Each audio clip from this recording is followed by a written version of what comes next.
and a fun else. Pull up at the spot, plus I'm looking great. It's lonely at the top, but niggas want your place. Gon' drop the top, watch a hater face. Pay the cost to be the boss, I'm trying to get my plate. Pull up at the spot, plus I'm looking great. It's lonely at the top, but niggas want your place. Gon' drop the top, watch a hater face. Pay the cost to be the boss, I'm trying to get my plate. Ready to take the jump like Evil Knievel. When I get my plate, it's time to feed my people. Every time I'm stepping out, I got a dozen these. Still that same old nigga in that Buick Regal. Always kept it copacetic. Yeah, I was in I would guess you would call it the gangster rap group, the Untouchablez, out of College Park, man. And it was five of us in the group, you know what I'm saying? Two of us, me, myself, and Sniper. That was his stage name, the Sniper. We was the members that was from College Park projects, and then you had Frank Nitti, who was also from College Park, but not the projects. Then you had Little Pimpin', who was actually from the Southwest, the SWATs area. That's what he represented. And then you had E-Dub, Smack. And he was also from College Park, but on the other side of College Park as well. You know what I'm saying? And actually, E-Dub, where he grew up at was closer to my side. And I just had a Coke, y'all, and it's acid. And I really don't drink sodas. And E-Dub, actually, he grew up in College Park, and he actually grew up closer to my side of College Park. He was a little older than me. And with that being said, with him growing up closer to the projects, his friends, like we had the same circle of friends later on in life when we met and became the Untouchablez. As y'all know, our stuff was in stores. We had Jerry Smoking B backing us at the radio station. Big shots out to the OG, triple OG Jerry Smoking B. And we had the commercial running on BET, that we did. Letting everybody know that it's out in stores now type commercial, you know what I'm saying? Nice commercial too. Far as the states, they was mostly in the southeastern region. Excuse me. We talking about Mississippi, New Orleans, Alabama, Florida, of course, Georgia, South Carolina, North Carolina, Tennessee, Indiana, Virginia, places like that. The dirty. Big shouts out to my homie, Cool Breeze. Y'all be on the lookout for me and Cool Breeze, the creator of the Dirty South YouTube page, coming soon as well, man. But Frank was the CEO of the Untouchablez, and he was also a member.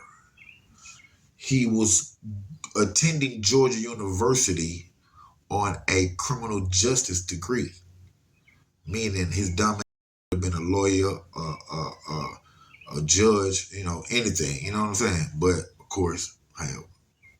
So all us in this rap group that's blowing the shockwave right now, you know what I'm saying? You got Outkast, you got Goody Mob, you had the Young Bloods, Addict Crew, then boom, the Untouchablez. And we was like the streets of everybody I just named. You know what I'm saying? The streets, meaning like everybody, out that group projected nothing but robbery. And wasn't nobody in the group was really a robber but me. And then you had Sniper, who came up out of my shadow. You know what I'm saying? So, it was really, they was infiltrating my life. You know what I'm saying? I just was writing, just putting my life on paper. And so did Sniper. You know what I'm saying? His newfound life, because I was already doing it before, me and him even got down. So me and him put our life on paper, and they just followed suit, really. You know what I'm saying? And as time grew, Frank grew. When the group first got together, Frank was just dealing, 10, 20 pounds of weed. A dude who just bought an ounce and started selling weed up at Georgia University. But then them connects and things, boom, boom, boom, boom. That thing, he got 20, 30 pounds. You know what I'm saying? So now, the group, we got weed, Give me a pound here, give him a pound, give him 5, just whatever anybody could handle. You know what I'm saying? And that brief Untouchable 2-3 album over a 3-year span, that was the era. Just for 3 years, that was the era where I wasn't robbing, because Frank had blew up for as the streets with the pounds of weed, and then he turned around and hooked up with his uncle, and then started getting the soft end. So he started dealing with the coke, then he really skyrocketed. You know what I'm saying? And we didn't want for nothing. So I ain't have to go jack or do none of that, because we had it. The group had it. You know what I'm saying? So that was a down period and a safe period for all the drug dealers.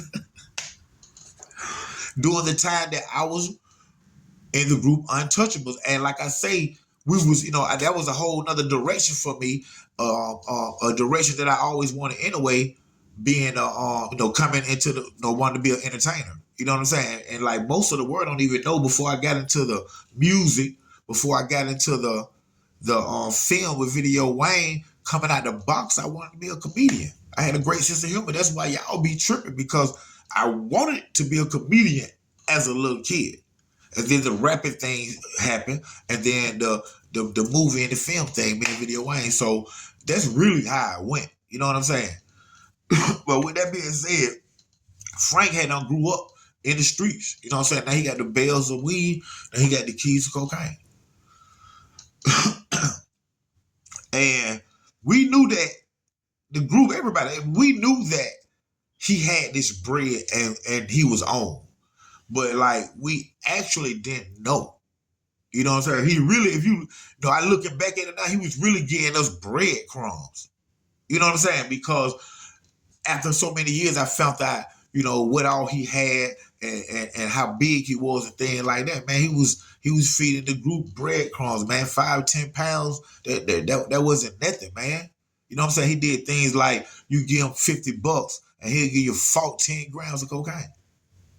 Just, hey man, come on, get on your feet, but he'd go back like that. So everything that he was doing, for as paying us, because we was like getting paid from the CEO through drugs and shit, pounds of weed and ounces of cocaine and 4.5s and things like that.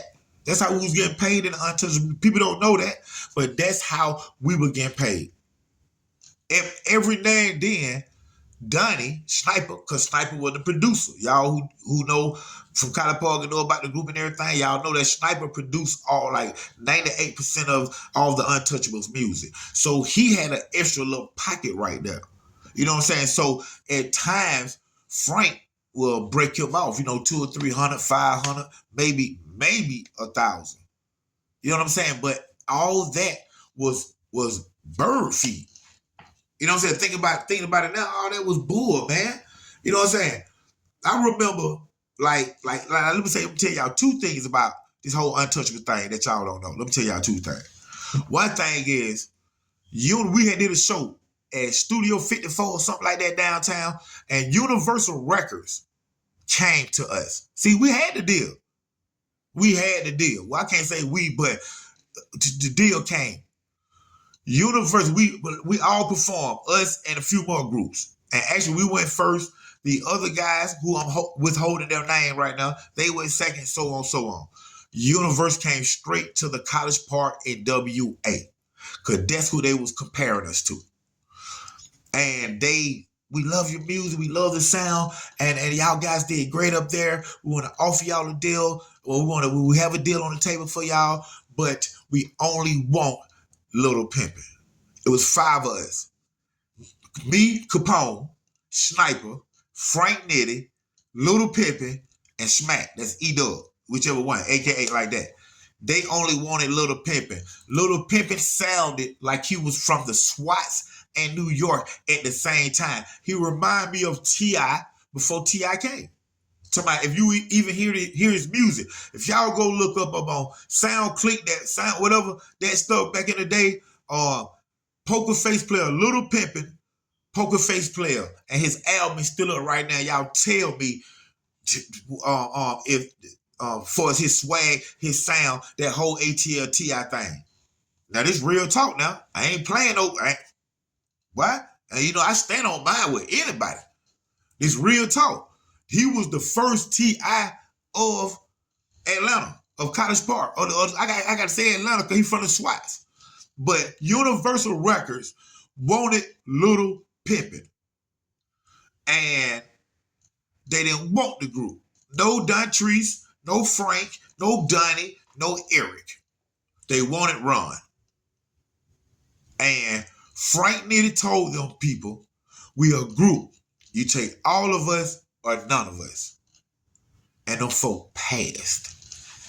This real talk. I can brag about how much they called us the College Park NWA all we want to. But they passed on the whole group. They only wanted Little Pimpin'. Frank told them no. You know what they did? They went to that second group. And they wanted only one person out the second group. Y'all know who that was? Nelly. Because that was the Lunatics performing. And when y'all seen that the interview Nelly did when he said they didn't want the Lunatics. He's telling the truth. He's telling the truth because I was there. I was at the performance and I know that they came to us first. They went to the Lunatics second and they didn't want the Lunatics. Just like they didn't want the Untouchablez. They wanted Nelly. They wanted Little Pimpin'. Just like that. And Frank told him no. And that deal went out the window. That shows you his selfishness right there. This real talk. Second time we had an incident with Frank, we go on a promotional tour to Indiana, Tennessee, Virginia, some stuff like that. And we get to Tennessee, we stop at the DMV on the way to Indiana. We had already been to Tennessee, signing autographs in different stores, stuff like that right there. Now we on the road, we going to Indiana. But before we leave, we go to the DMV.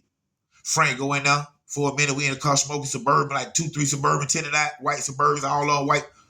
And then Frank come out, jump in the car in the rush. Y'all go.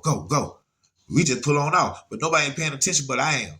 You know what I'm saying? Because I'm from the block. I know something going on. So I look back. I see 2 Georgia State Patrol or Tennessee State Patrol and like 2 more white men in suits or, khakis or whatever come out. And they looking around for we paying right by. They don't even know we in these Suburbans. They looking for Frank. And I find out later on, he had went to New York and got a birth certificate. And they told him don't go to Georgia, but go to a surrounding state and get you a new identity because the feds were looking for him. You see what I'm saying? And he trying to dip. He finna leave, F the group, forget everybody, the feds on me, I'm finna go. But he ain't telling us this. He telling us we going on promotion tour. But he put this in the middle of it. But he almost get banged up right now. But he get away. And then when it finally get too hot for him, he get his flight, he get everything. He finna go to California, forget the whole group. We don't know none of this. He go to the post office because he got one more package coming in of pounds of weed or whatever. And when he signed for it, they bust him. And that when he go to the feds, he was hiding all type of stuff from us, bro. And just bird feeding us at the same time. But we writing these raps, we producing this music, and on top of it, we protected him. This is a dude with keys, cocaine, and at the time, and weed, all this in College Park. So he with the main taker. He with the jacker. I'm in the group. So who gonna come take from us? Who gonna come do something to him? Nobody they scared to rob him because of me. But he was hiding stuff. Like just go to Albuquerque, New Mexico and getting like 100 pounds or something and get caught up. and then have to set up the dude over there for like 200-300 pounds for the Philly righties to let him back. But then he get around us and don't let a nigga know that. We don't know the fans watching us. We don't know we up on the investigation. We don't know nothing until everything go down, man. For real. See, that's what they don't know. They don't know that he paid 5 different cops on Rice Street when he was locked up. One of the cops was like the sergeant of the floor that night, or just lieutenant or whatever. And he went to Georgia University with Frank to be the cop. Now, I told you he went to Georgia University. They knew each other from school. So with him talking, he knew that the feds was finna come down on him. He ended up talking to his partner, was old boy from school, and paid him, and it took 4 more cops on Rice Street, $100,000 to let him out up under one of my other partners' name. But he don't tell my other partner this. My other partner don't know until they bust all in the house looking for him, get him, but match up the pictures.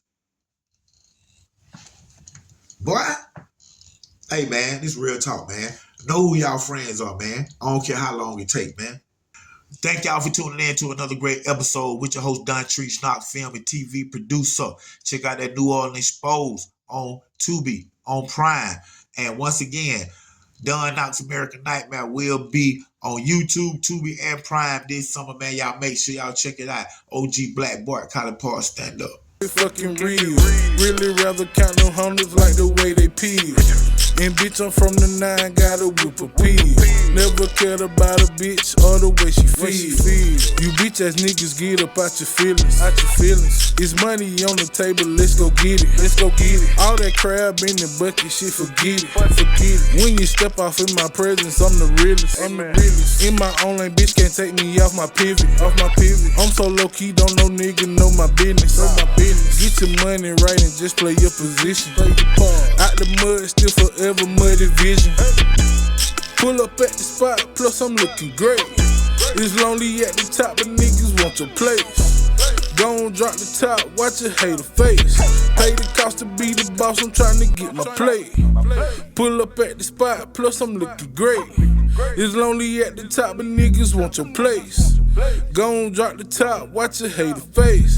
Pay the cost to be the boss, I'm trying to get my play. Chillin' with my yellow bitch, she my little canary, and we always with that fuck shit. We do not do celibate.